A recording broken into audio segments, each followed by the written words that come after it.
Today I'm going to explain on water distribution system.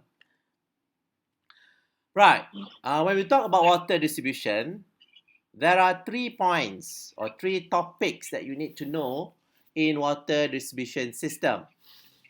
Okay, the first part is water distribution system itself.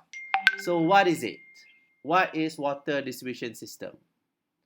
And then the second part of the on this topic, you should find out the water reservoir, or sometimes it's been called as storage reservoir, or even distribution reservoir. So when we talk about knowing or understanding the water reservoir or storage reservoir, we basically would like to find out the volume and also the pumping rate of the reservoir. Okay, so those 2 parameters that you need to know. And the last part, we need to know on the layout of the distribution system. So it seems very similar to the first part and also the third part, okay, water distribution system and layout of distribution system. Even strange enough, both of them have got 3 points. In order for you to differentiate which is which, look for the key point. Okay, if the question are asking you on the layout, make sure you give the answer on the layout. Okay, do not give on the water distribution system. Okay, the 3 points on the water distribution system. Okay, and if the question are asking you on the water distribution system, then make sure that your answer are answering the water distribution system and not answering the layout of the water distribution system. So for those 3 topics, okay, I'd like to go on, or I'm going to go through on the third part, the layout of the distribution system. Okay, the layout of distribution system is divided into 3, just like I mentioned just now, and they are branching system and grid systems and also ring and circle system. Right, so what is branching system? So let's have a look on the branching system. It looks like this. Okay, whereby imagining that you have already do your water treatment plant here, water intake and then the aeration up to the disinfection. Okay, you have already add your chlorine, so water is being distributed. So it will go through the main pipe. So I label it as a main pipe here, and then you start making a new pipes. Okay, new pipes to connect from one village to another village, or from one township to another township. Okay, let's say this is town B and this one is town A. Okay, so let's say if you have another township, let's say it's village C, for instance. So they're just making a new sub pipe there to connect the water from the main pipe to town C, township C, for instance. Okay, so this is a very easy system to design.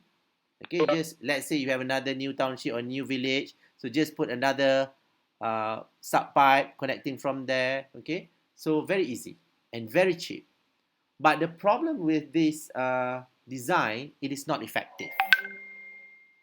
Okay, what do I mean by not effective? Okay, let's say this sub pipe is broken. Okay, it's broken. That means no water will be flowing to town B and town A. So these people living in this area, B and A, they will not be obtaining water from the main pipe. And they will start complaining about the water problems, perhaps calling a TV station, complain about they don't have water or anything like that. So that's very difficult. Okay, that's the problem with the branching. Okay, and also, let's say if they want to make a new township, let's say town E over there. Okay, they will probably just make a new sub pipe from A connecting to town E. Let's say it's over here. Okay, if you can imagine that the town at E, okay, town E here, will be obtaining very small amount of water. Okay, so the pressure will be very small there, and they probably be obtaining very little water, if you like.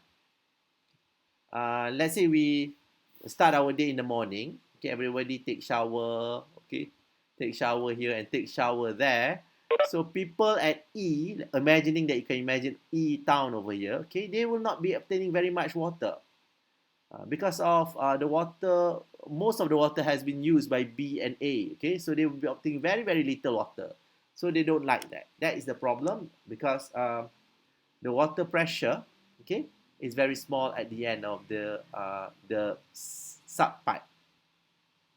And another thing that I would like to mention on the problem of the branching system, okay, we will be having stagnant water at the end, okay, at the end of the branch. Okay, it could be there or it could be there. If your branch stop here, then that means there is stagnant water over here, and there are some problems that can be connected with the stagnant water, whereby the pH is high sometimes. It's actually occurring in some part of Johor. Okay, people complain on the why their pH is so high. Sometimes their pH can reach at pH 9, for instance. So what is the problem?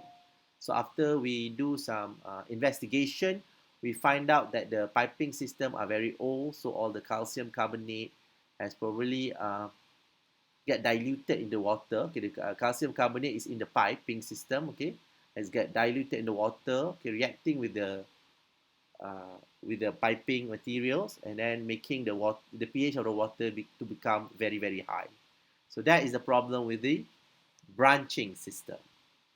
So we would like to improve on our system. So we have grid system. Okay, so the second one is the grid system. So how does it look like? It is like this. Right now. Okay, do you have any question for the time being? No questions. Or yes, you do. No. No, okay, that's great. Okay. So for the grid system, the main pipes is in the middle. But now the sub pipes is in the grid system. So this is a very structured system. Definitely this is more expensive, okay? Because you have to be very properly designed. And then they are very effective during maintenance works. What do I mean by that? Let's say you have a broken pipe over there. Okay, if for the branching system, A may not get water, but this time around, A will be able to obtain their water because there is a flow from this side or from this sub pipe. Okay, and also B may be able to get water also because there is a flow from this sub pipe and from this sub pipe. So very structured. Nonetheless, it is expensive, but it's very good for maintenance work. So you don't really have problems of stagnant water because water are always moving, okay, from every directions in the grid. And the design itself is very complex. So this is the grid system. So can I move on to the last part of the layout of the water distribution?